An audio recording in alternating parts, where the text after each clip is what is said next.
ఈరోజు నేను చేసి చూపించబోయే సూపర్ రెసిపీ ఏంటంటే కరివేపాకు పొడి.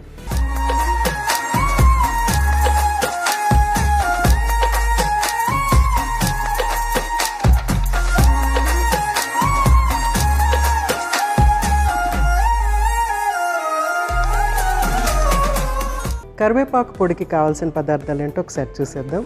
కరివేపాకు, ఎండుమిర్చి, చింతపండు, శనగపప్పు, మినపప్పు, ధనియాలు, జీలకర్ర, వెల్లుల్లి, నూనె. సో అన్నీ రెడీగా ఉన్నాయి. మనము ప్రాసెస్ స్టార్ట్ చేసేసుకోవటమే. So first stove వెలిగించేసుకుందాము.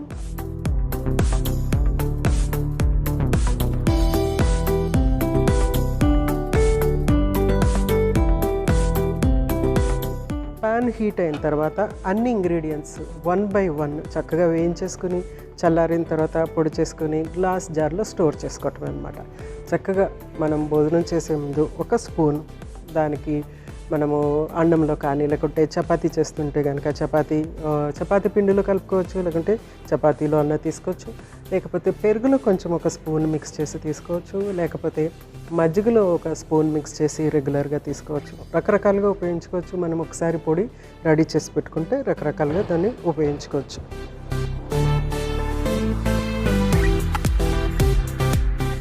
ఫస్ట్ కొంచెం అంత ఆయిల్,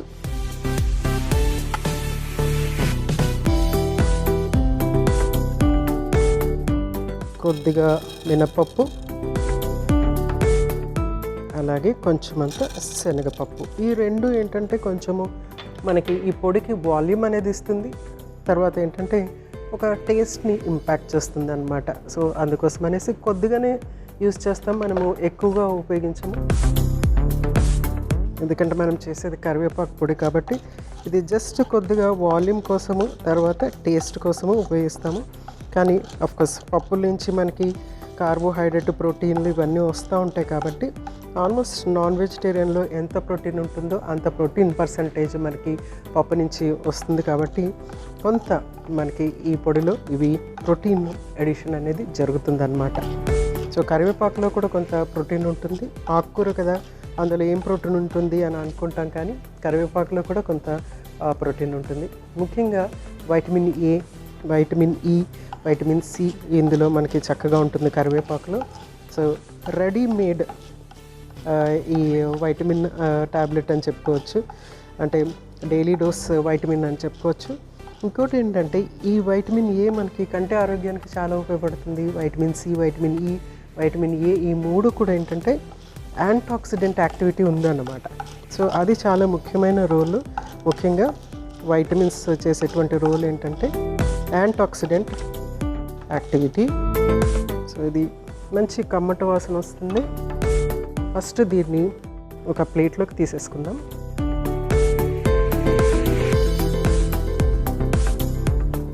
సో మాడకుండానే తీసుకోవాలి, ఎందుకంటే ఇది మాడిందంటే మొత్తము టేస్ట్ అంతా పోతుంది.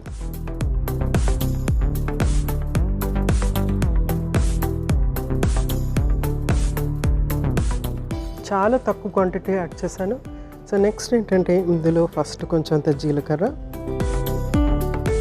తర్వాత ధనియాలు,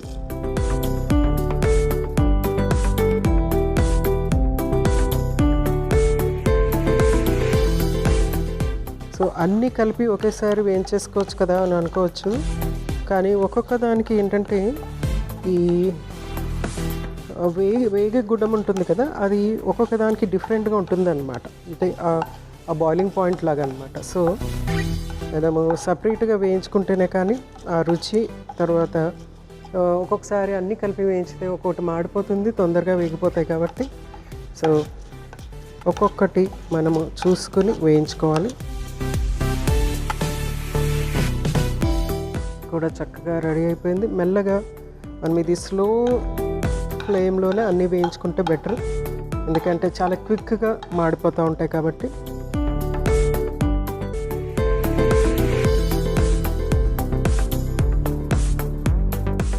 నెక్స్ట్ చింతపండు యాజ్ ఇట్ ఈస్. కొందరు చింతపండు వేసుకోరు, కానీ చింతపండు యాడ్ చేస్తే అరుగుదల ఇంకా బాగుంటుంది, డైజెషన్ అనేది ఇంకా బెటర్ అవుతుంది, ప్లస్ రుచి అనేది వస్తుంది అనమాట, చక్కటి రుచి వస్తుంది. సో కొంచెం అంత చింతపండు కూడా యాడ్ చేస్తున్నాను.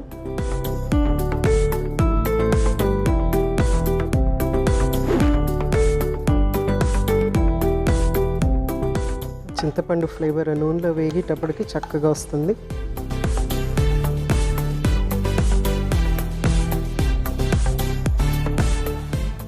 చాలా జాగ్రత్తగా మాడకుండా చూసుకోవాలి, అది మోస్ట్ ఇంపార్టెంట్.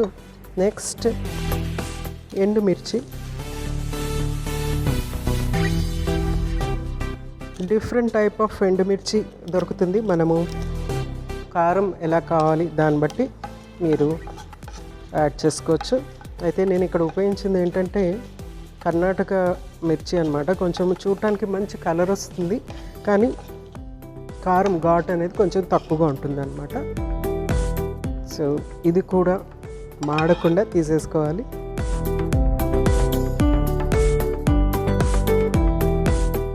సో అన్నీ లో ఫ్లేమ్లో పెట్టి వేయించుతున్నాను. నెక్స్ట్ ఫైనల్గా మన హీరో కరివేపాకు. అయితే కరివేపాకు వేపటానికి ముందు మనం ఏం చేయాలంటే కరివేపాకుని తీసుకొచ్చిన తర్వాత శుభ్రంగా కడిగేసి దాన్ని ఒక బట్టపై ఆరబెట్టేసేసి ఆ వాటర్ అంతా పోయిన తర్వాత అప్పుడు ఉపయోగించితే మంచిది అన్నమాట. సో కరివేపాకుని కూడా చక్కగా వేగిపోతుంది. వేగిన తర్వాత ఇది చాలా క్రిస్పీగా రెడీ అయిపోతుంది అన్నమాట. క్రిస్పీగా రెడీ అయిన తర్వాత అప్పుడు దీన్ని మనము తీసేసుకుని అప్పుడు ఫైనల్గా ఉప్పు వెల్లుల్లి యాడ్ చేసి గ్రైండ్ చేసుకోవాలి. సో వెల్లుల్లి ఏంటంటే వేయించిన అవసరం లేదు, డైరెక్ట్గా యాడ్ చేసేసుకోవచ్చు. ఎందుకంటే వెల్లుల్లి ఫ్లేవర్ అనేది చాలా చాలా చక్కగా ఉంటుంది. వేయించిన తర్వాత కంటే వేగకుండానే ఇందులో వెల్లుల్లి యాడ్ చేస్తే చాలా చాలా టేస్టీగా ఉంటుంది. సో అన్ని ఇంగ్రీడియంట్స్ కూడా నేను ఏం చేశానంటే చాలా లో ఫ్లేమ్లో ఫ్రై చేస్తున్నాను. ఎక్కడ మాడకూడదు, కానీ చక్కగా కుక్ అయిపోవాలి. సో చక్కగా ఫ్రై అయిపోతుంది. ఆ సౌండ్ కూడా మారిపోతుంది చూడండి, ఇలా కళ్ళు మన సౌండ్ వస్తుంది అన్నమాట. సో ఇలాగ క్రిస్పీగా తయారవ్వగానే మనం దీన్ని తీసేసుకోవచ్చు. సో స్టవ్ ఆఫ్ చేసేస్తున్నాను, మనకి రెడీ అయిపోయింది.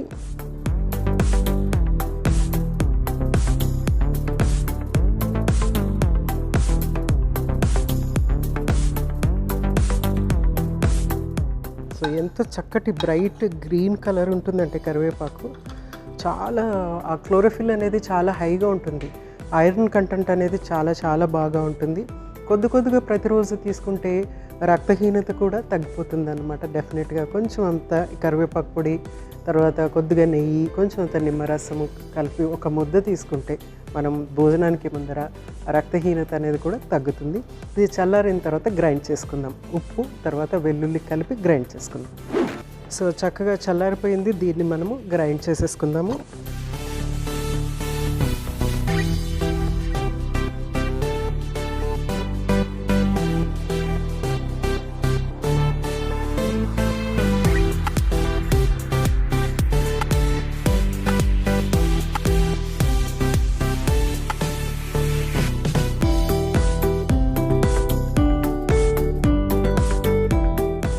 సో ఫైనల్గా కొంచెం ఉప్పు, సరిపడ్డ ఉప్పు, తర్వాత వెల్లుల్లి పచ్చివే వేస్తున్నాను, పచ్చి వేస్తేనే బాగుంటుంది. సో దీన్ని చక్కగా గ్రైండ్ చేసేసుకుందాము.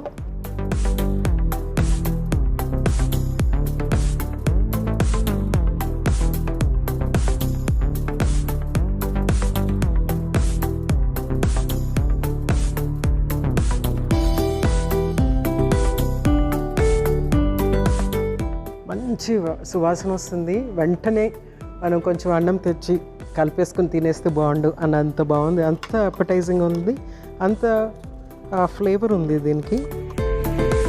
సో దీన్ని చక్కగా సర్వ్ చేసేసుకుందాము.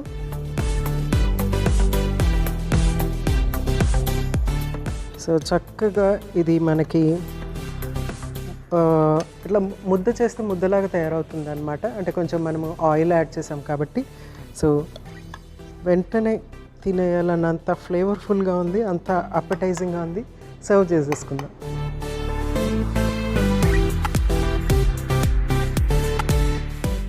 చక్కగా సర్వ్ చేసేసుకుందాం.